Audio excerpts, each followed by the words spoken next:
Doctors यानी कि हमारी रियल लाइफ के रियल सुपर हीरोज। डॉक्टर्स वो है जो हर रोज न जाने कितने लोगों की जिंदगी बचाते हैं और आज का दिन उन्हीं के नाम है। आज है 1 जुलाई यानी कि नेशनल डॉक्टर्स डे। तो आप सभी को, खासकर डॉक्टर्स को, नेशनल डॉक्टर्स डे की शुभकामनाएं। नमस्कार, मैं हूं निकेता सानी खंगार और आप देख रहे हैं UCN न्यूज़। और आज नमा होम्योपैथी से हमारे साथ डॉक्टर पवन चौबे जी मौजूद हैं और आज डॉक्टर्स डे के मौके पर जानेंगे इनकी लाइफ के बारे में। हमेशा हम नमा होम्योपैथी में जानते हैं कि किस तरह से होम्योपैथी हमें मदद करता है डिजीज से लड़ने के लिए, लेकिन आज हम बात करेंगे डॉक्टर साहब के बारे में, उनकी लाइफ की जर्नी के बारे में और किस तरह से खास होकर भी आम जिंदगी ये जीते हैं उसके बारे में। नमस्कार, स्वागत है आपका। Thank you so much. सबसे पहले आपको मुबारकें, मतलब कहना चाहूंगी कि happy national doctors day. Thank you so much. Thank you. So sir, जानना चाहती हूँ आपसे कि डॉक्टर बनने का एम या सपना ऐसा रातों रात सोचा गया आपके द्वारा कि नहीं मुझे डॉक्टर बनना है, या फिर कुछ ऐसा लाइफ इंसिडेंट्स है या फिर कुछ ऐसा हुआ कि आपने तय किया कि नहीं मुझे डॉक्टर बनना है? क्या इंस्पिरेशन है आपकी मेडिसिन चुनने के लिए? देखिए, इंस्पिरेशन तो सबसे पहले तो मेरे फादर इंस्पिरेशन है। ये उनका नाम डॉक्टर मनमोहन चौबे जी है। He is a retired bank employee. वो डॉक्टर नहीं थे पर वो डॉक्टर बनना चाहते थे। उनके भाई है मेरे चाचा छोटे वाले, वो डॉक्टर ओम प्रकाश चौबे उनका नाम है। ही इज़ प्रैक्टिसिंग इन कनान। वो हमारी इंस्पिरेशन है, हमारी पूरी फैमिली की इंस्पिरेशन है फॉर डॉक्टर। उनके बेटे भी डॉक्टर है और उनको देखकर, उनका तरीका देखकर, उनका डिसिप्लिन देखकर मैंने भी डिसाइड किया कि मुझे डॉक्टर बनना चाहिए। उस फील्ड में आगे बढ़ने के लिए उन्होंने मेरी हेल्प की, मेरे फादर ने, मेरी फैमिली ने मेरी हेल्प की और फिर धीरे धीरे मैं इस लेवल पे आया हूँ कि मुझे as a confident doctor I can say that I am practising homeopathy in a proper way. और होम्योपैथी की तरफ ले जाने के लिए, डॉक्टर बनने के लिए एक इंस्पिरेशन मेरे फैमिली मेरे लिए बहुत रही है। एंड अदर देन डैट, मैं जिन डॉक्टर से सीखा है, मैंने अंडर प्रैक्टिस करा है, डॉक्टर मातुरकर थे, अभी उनका डेथ हो गया है because of covid. Doctor Dangre sir है, he is a renowned homeopathic doctor. ये सब डॉक्टर्स की वजह से ही आज हम होम्योपैथी को भी प्रैक्टिस कर पा रहे हैं और एज ए डॉक्टर हम लोग पेशेंट्स की सेवा कर पा रहे हैं। सो मतलब आपके डैड ने देखा था सपना डॉक्टर बनने का, कहीं ना कहीं लाइफ वो पूरा नहीं हो पाया बिकॉज ऑफ सिचुएशंस, पर वो आपने पूरा किया। Now you are a renowned doctor. So अगर मैं बात करूँ आपके स्ट्रीम की, तो जब मेडिसिन हम चुनते हैं तो इनिशियली तो हम सभी पढ़ते हैं, लेकिन उसके बाद हम एक स्पेशलिटी चुनते हैं। तो आपने होम्योपैथी को क्यों चुना? देखिए, होम्योपैथी को मैंने चुना है या फिर होम्योपैथी ने मुझे चुना है, क्योंकि जैसे कभी हम बीमार हो जाते हैं तो बेसिकली बचपन में भी मेरे पापा मुझे डॉक्टर्स के पास ले जाते थे तो मैक्सिमम होम्योपैथी दिलाते थे। मेरे चाचा भी होम्योपैथिक मेडिसिन देते थे और वही वजह से कि जब आप किसी डिजीज़ में आपको पूरा इलाज मिलता है और मेडिसिन बहुत मीठी होती है तो बच्चे पहले ले लेते, तो हम जब छोटे थे हम जल्दी से ले लेते थे, उसके बाद में उसका रिज़ल्ट रहता है। इतने अच्छे अच्छे डॉक्टर्स ने मुझे मेडिसिन दी है, उनकी वजह से मेरी तबीयत जब भी ख़राब हुई है तो बहुत जल्दी रिकवर हुई है बिकॉज ऑफ होम्योपैथी। तो मेरे फादर को ऐसा लगता था कि होम्योपैथी में ही हमें आगे बढ़ना चाहिए और उसी वजह से मैंने होम्योपैथी को चुना। और होम्योपैथी स्टडी करते हुए मुझे ये समझा कि बहुत लोगों के बहुत सारे मिथ्स है होम्योपैथी में, जिसे बाहर से देखने में हमें लगता है कि होम्योपैथी मीठी गोलियाँ है, लेकिन जब आप पढ़ते हैं, आप समझते हैं, देन यू अंडरस्टैंड कि उसका नॉलेज बहुत डीप है।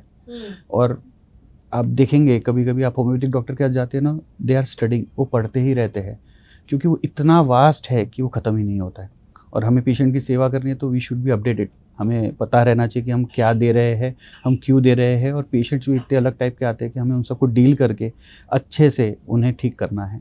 तो होम्योपैथी को मैंने चुनने के बजाय होम्योपैथी ने मुझे चुना है। तो आपने बहुत करीब से बचपन से होम्योपैथी ट्रीटमेंट को देखा है बिकॉज आपकी फैमिली में ही वो प्रैक्टिस किया जाता है। एंड अब आप नमा होम्योपैथी में भी लोगों को अवेयर कर रहे हैं कि होम्योपैथी मतलब सिर्फ स्लो, ऐसा मिसकंसेप्ट है कि बहुत स्लो हील करेगा, ऐसा कुछ नहीं है। तो ऐसे और कौन सी चीज़ें जिन पर आप अभी फिलहाल प्रकाश डालना चाहेंगे?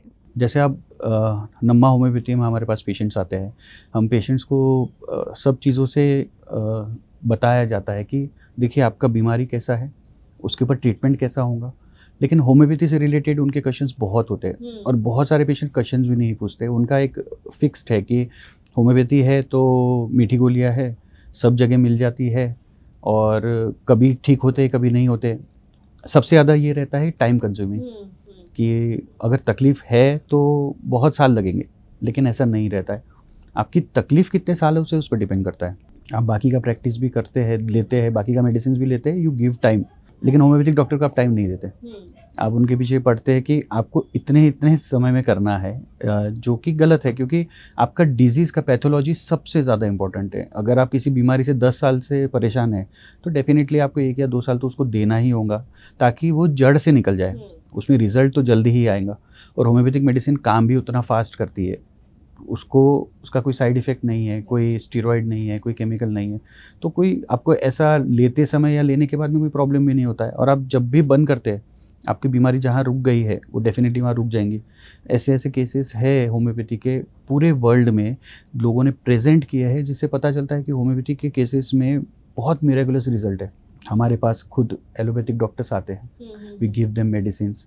बहुत सारे अच्छे रिनाउंड लोग आते हैं, बड़े बड़े पॉलिटिशियंस आप देखेंगे आज के डेट में, तो वो उसके बारे में बताते हैं कि आप होम्योपैथी की तरफ क्यों जाए, क्योंकि एक सेफ मेडिसिन है। तो हम भी यही बताते हैं एज अ डॉक्टर कि आप होम्योपैथी चूज़ करें, आपको डेफिनेटली उसके अंदर कोई डिसअपॉइंटमेंट नहीं मिलेगा। सो अगर मैं फ़िलहाल होम्योपैथी से ही कनेक्टेड सवाल आपसे ये पूछूं कि जब आपने मेडिसिन चुना, जब आपने होम्योपैथी चुना, तो अब तक, मतलब जब आपने चुना उससे लेकर अब तक आपकी लाइफ का एक ऐसा बेस्ट मोमेंट कौन सा है जो हमेशा आपको टफ टाइम्स में इंस्पायर करता है कि नहीं, मुझे इस प्रॉब्लम को सॉल्व करना है या मुझे इस पेशेंट को ठीक करना है? ऐसा कौन सा मोमेंट है? देखिए, ऐसे बहुत सारे मोमेंट्स आते हैं, क्योंकि पहला चीज़ ये है कि एज अ होम्योपैथिक प्रैक्टिशनर आपको स्ट्रगल से स्टार्ट करना होता है। आप पहले आपको पेशेंट्स को समझाना होता है कि why you have to take homeopathy, क्यों होम्योपैथी लेना है। उसके बाद में अगर ऐसे इंसिडेंट देखा जाए तो सबसे ज़्यादा मोटिवेशनल इंसिडेंट देखेंगे तो कोविड है, क्योंकि कोविड के टाइम पर पेशेंट्स बहुत डरे हुए थे। उस टाइम पर जो भी उन्हें मिल जाए दे वेर हैप्पी, कोई तो ट्रीटमेंट करे, कुछ तो मेडिसिन्स मिले। और होम्योपैथी में इतना अच्छा ट्रीटमेंट हुआ है और इतने अच्छे डॉक्टर्स ने ट्रीटमेंट दिया है। इवन मैं भी अपने आप को लकी मानता हूँ कि उस टाइम पर मैं भी कुछ पेशेंट्स की सेवा कर पाया हूँ, उन्हें मेडिसिन्स दे पाया हूँ, उनको रिकवर कर पाया हूँ। जब इतना सेकेंड वेव नागपुर में बढ़ गया था या फर्स्ट वेव के टाइम पर हम लोग बहुत ज़्यादा डर गए थे कि एक्चुअली हम क्या चीज़ को फेस कर रहे हैं। तो होम्योपैथी सिम्टम्स को सबसे पहले समझता है, पेशेंट को समझता है। तो हमारे लिए ये इंपॉर्टेंट नहीं था कि आपको कोविड है, हमारे लिए इंपॉर्टेंट है कि आप किस चीज़ को फेस कर रहे हैं। और उस टाइम पर सबसे ज़्यादा हम फेस कर रहे थे फियर को, डर को। तो हमको उस डर का सामना करना है, उस डर के ऊपर दवाई देनी है। और अगर पेशेंट के मन से डर चला जाता है तो कोविड डेफिनेटली चला जाता है। और वो चीज़ जब हमने सामने देखी, मैंने खुद प्रैक्टिकली पेशेंट्स को दवाई देने के बाद में वो चीज़ फेस की, और जब पेशेंट का हैप्पीनेस आता है, जब उन्हें लगता है कि वो अब ठीक हो गए, और उसके बाद में जो वो ब्लेसिंग्स मिलती है, हमें आशीर्वाद मिलता है, वो सबसे बड़ी चीज़ है। और वही हमें मोटिवेट करता है। I'll take this moment to thank all the doctors because आप लोगों ने कोविड के दौरान जो किया है उसके लिए हम जितना आप लोगों को धन्यवाद दे उतना कम है। एक्चुअली तब आप सारे डॉक्टर्स हमारे लिए रियल लाइफ सुपर हीरो बनकर हमारे सामने आए थे। So once again thank you so much for that. मतलब जितना हम आपका शुक्रिया अदा करेंगे उतना कम है। Even I thank every doctor कि उन्होंने एक सेल्फलेस होकर सबकी सेवा की हर तरीके से। इवन डॉक्टर्स के साथ सब पूरा नर्सिंग स्टाफ होता था, सब एवरीवन वाज इन्वॉल्व्ड। और वो टाइम पे पता चला कि we are united, exactly, and that is the good thing. The strength of our unity, yes, वो उस टाइम सामने पता आया। चला। और अगर फिलहाल कुछ लाइट हार्टेड मोमेंट्स की बात करूं आपके इस पूरे करियर के दौरान, तो बहुत सारे वैरायटी ऑफ पेशेंट्स आप देखते हैं, तो कौन सी वैरायटी एक ऐसी है जो आपका पेशेंस बहुत टेस्ट करते हैं, उन पेशेंट्स को समझाने में आपको बहुत डिफिकल्टी जाती है? देखिए, पेशेंट के पास पेशेंस नहीं होता है। हाँ। वो बहुत हरीड और वरीड होता है, जल्दी जल्दी आता है, जल्दी जल्दी उसे ठीक होना है। लेकिन एक टाइप का पेशेंट होता है जो मुझे क्या सभी डॉक्टर्स को परेशान करता है, वो गूगल वाला पेशेंट होता है। वो गूगल में देखते हैं, अपनी डिजीज़ को समझते हैं, समझने के बजाय उसको बहुत आगे तक लेकर चले जाता है। क्योंकि आपको पता है, गूगल में आप सर्च करिए, कोई बीमारी का अंत नहीं दिखता है, सीधा वो कैंसर या डेथ पे चले जाते हैं और पेशेंट डर जाता है। लेकिन डरने के बाद भी पेशेंट है ना, हमसे नहीं मानता है, he will search on Google. यहाँ तक कि हम मेडिसिन दे देते हैं ना, तो he will search on Google कि मुझे क्या दिया है, इसका डोजेस क्या है, ये क्यों है। तो गूगल से क्या होता है ना, पेशेंट खुद को डॉक्टर बना देता है और वो सुनते नहीं है। तो मैं यही सजेस्ट करूँगा कि आप अगर गूगल पे पढ़ते हैं, डेफिनेटली नॉलेज अच्छी चीज़ है, लेकिन हाफ नॉलेज बहुत बुरी चीज़ है। समझिए कि आपकी बीमारी क्या है, आपके डॉक्टर से बात करिए, आपको जितना ज़रूरी है आप उतना नॉलेज डेफिनेटली रखिए, क्योंकि आपको पता रहना चाहिए। एजुकेशन बहुत इंपॉर्टेंट है, लेकिन हाफ एजुकेशन नहीं रहना चाहिए। राइट, मतलब आपने अपने डॉक्टर्स को ट्रस्ट करना चाहिए। जरूरी अगर है। आप अपना प्रॉब्लम लेके उनके पास आ रहे हैं तो उन्हें सॉल्यूशन Solution देने देने दीजिए। दीजिए।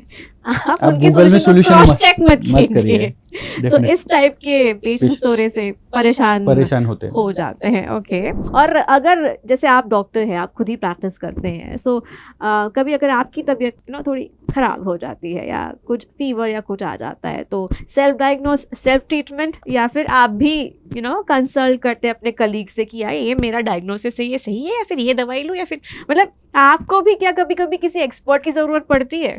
देखिए, बहुत बार ऐसा होता है कि हम इतने पेशेंट देखने के बाद में हम भी बीमार हो जाते हैं। ऐसे टाइम पर मैंने आपको कहा कि मेरे चाचा है, ही डॉक्टर ओम प्रकाश चौबे, वो हमारी पूरी फैमिली को ही दवाई देते हैं। तो सबसे पहले वो मेरे दिमाग में आते हैं। उसके बाद में मैं नम्मा होम्योपैथी में प्रैक्टिस करता हूँ, तो मेरे साथ डॉक्टर चंदा गुप्ता है, he will help me. Second, उसके बाद में मेरे फ्रेंड्स हैं, doctor Mithun Ladiwala, he is a very renowned practitioner, homeopathic practitioner in Nagpur. Doctor Manish Raut, ये मेरे बहुत खास क्लोज फ्रेंड्स हैं। ये दोनों हमेशा मेरे फैमिली के लिए, हेल्प के लिए हमेशा रेडी रहते हैं। तो अगर कुछ ऐसा रहता है तो सबसे पहला डिस्कशन जाता है कि ऐसा हो रहा है। कभी भी सेल्फ मेडिकेशन नहीं लेता हूँ मैं, क्योंकि आप जब बीमार होते हैं ना, तो आपके दिमाग में बहुत सारी चीज़ें चलती है, और आप भी पेशेंट बन जाते हैं, डॉक्टर भी पेशेंट बन जाता है। तो उस टाइम पर एक चीज़ अच्छी है कि मेरे पास सपोर्ट सिस्टम है। आई हैव फ्यू फ्रेंड्स और फैमिली जो मुझे फटाफट सपोर्ट कर लेती है, तो उस टाइम पर मैं उनके ऊपर डिपेंड ज़्यादा करता हूँ। ओके, सेल्फ नहीं। अच्छा, डॉक्टर्स हमेशा ऐसा पोर्ट्रे, मतलब दुनिया उन्हें करती है कि बहुत सीरियस और बहुत हमेशा ऐसे टफ रहने वाले, लेकिन जब भी आपको थोड़ा सा खाली समय मिलता है या फिर छुट्टी का दिन है या फिर प्रैक्टिस आज नहीं है, तो ऐसे में आप क्या करना पसंद करते हैं? क्या आप भी कैरियोके पे गाना पसंद करते हैं, या फिर मतलब आपको पढ़ना पसंद है, या action movie, super hero movies देखते हैं? मतलब वो एक अलग साइड आपकी कौन सी है? देखिए, मैं बेसिकली बहुत फूडी हूँ।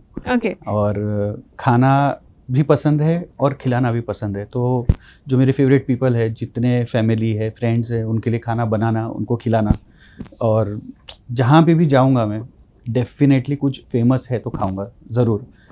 हम खुद स्ट्रीट फूड मना करते हैं एज अ डॉक्टर, पर हम भी आ जाते हैं खाने के ऊपर जब डेफिनेटली, पर हाइजीनिक मेंटेन करके। जहाँ हाइजीन है वहाँ पे डेफिनेटली खाइए, कोई प्रॉब्लम नहीं, पर जहाँ हाइजीन नहीं है वहाँ नहीं खाना चाहिए। टेस्ट अच्छा है, अच्छी जगह है।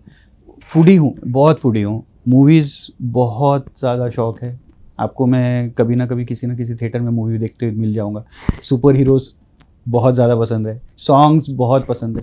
सो ये सब चीज़ें है, और ये सब चीज़ें पार्ट में लाइफ में बहुत ज़रूरी है। बाहर जाना है वैकेशंस पे फैमिली के साथ, आई विल एंजॉय इट।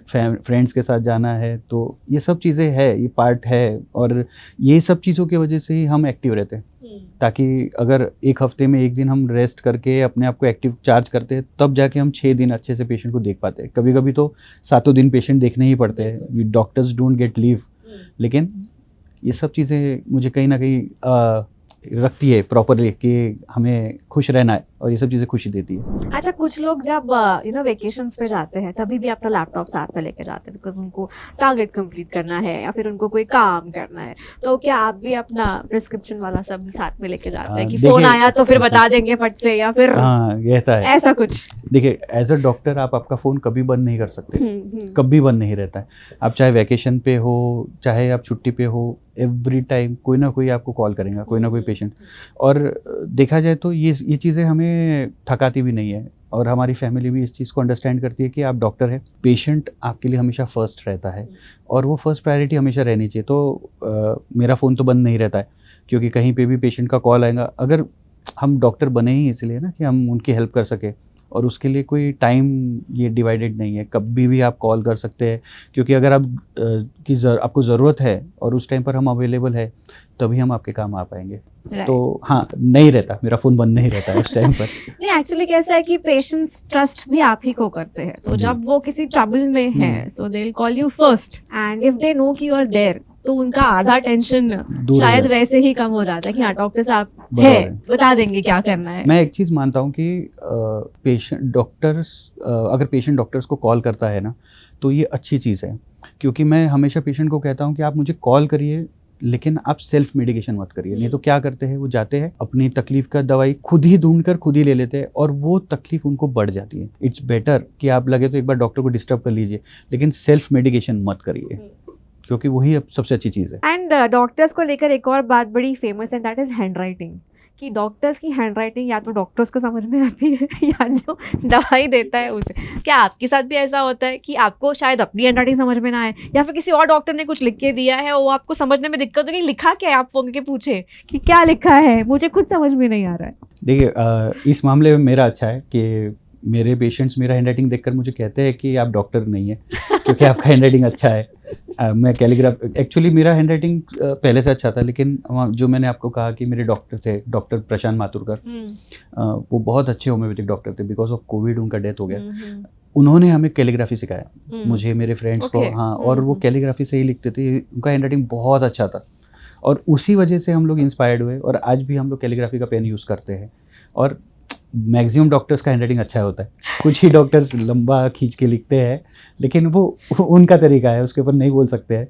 लेकिन हाँ, मेरा हैंडराइटिंग अच्छा है। ओके, मतलब आपने जो चीजें लिखी है वो आसानी से पढ़ पढ़ने हाँ, या समझ में, वही सबसे अच्छी चीज़ है कि जो हम लिखते हैं ना, एटलीस्ट वो हम तो पढ़ ले, कोई और पढ़ ना पाए, लेकिन एटलीस्ट हमें नहीं लगे कि ये किसने लिखा है। राइट। सो आज पूरी दुनिया आपको नेशनल डॉक्टर्स डे के मौके पर बधाई दे रही है, आपको विशेस आप तक पहुंचा रही है अपने। इस मौके पे आप अपने फेलो डॉक्टर्स से क्या कहना चाहेंगे?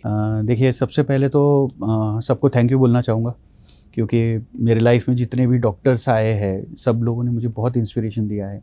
मेरे अंकल हो गए, मेरे कलीग्स हो गए, मेरे फ्रेंड्स हो गए, इवन जितने डॉक्टर्स के मैं कांटेक्ट में आया हूँ, जब मैं बीमार हुआ हूँ या मेरे फैमिली में कोई बीमार हुआ है, एवरीवन वाज सपोर्टिव। सब सपोर्ट करते हैं, सब डॉक्टर्स बहुत अच्छे से देखते हैं।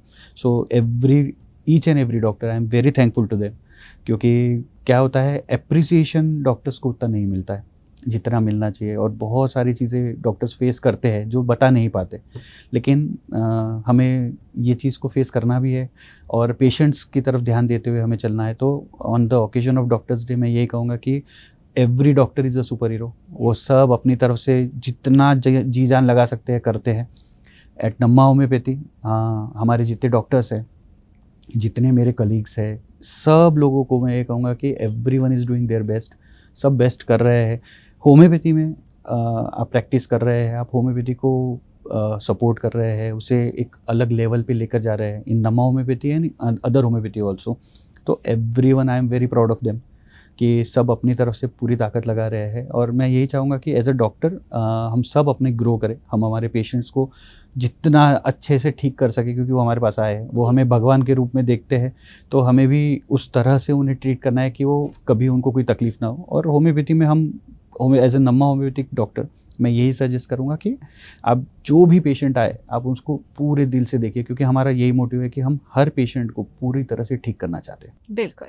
एंड अगर आप किसी बीमारी से जूझ रहे हैं एंड आप होम्योपैथी के जरिए उसे ट्रीट करना चाहते हैं, तो ऑफ कोर्स आप नमा होम्योपैथी में जाकर डॉक्टर पवन चौबे से मिल सकते हैं। और नागपुर के अलावा दादर, ठाणे, पुणे, कोल्हापुर, सोलापुर, नासिक, नांदेड़, औरंगाबाद एंड अकोला, यहाँ पर इनके सेंटर्स हैं। तो ज़रूर जाइए और अपनी बीमारी का सही इलाज इनसे पाइए। वंस अगेन डॉक्टर साहब, आपको नेशनल डॉक्टर्स डे की बहुत सारी शुभकामनाएं। थैंक यू सो मच, आज आपने हमें यहाँ यूसीएन न्यूज़ में ज्वाइन किया। एंड हेल्थ एंड होम्योपैथी में आप ऑफ कोर्स जानते रहेंगे कि आपको अपनी बीमारियों का इलाज होम्योपैथी के जरिए कैसे कराना है। सो देखते रहिए यूसीएन। मैं हूँ निकेता।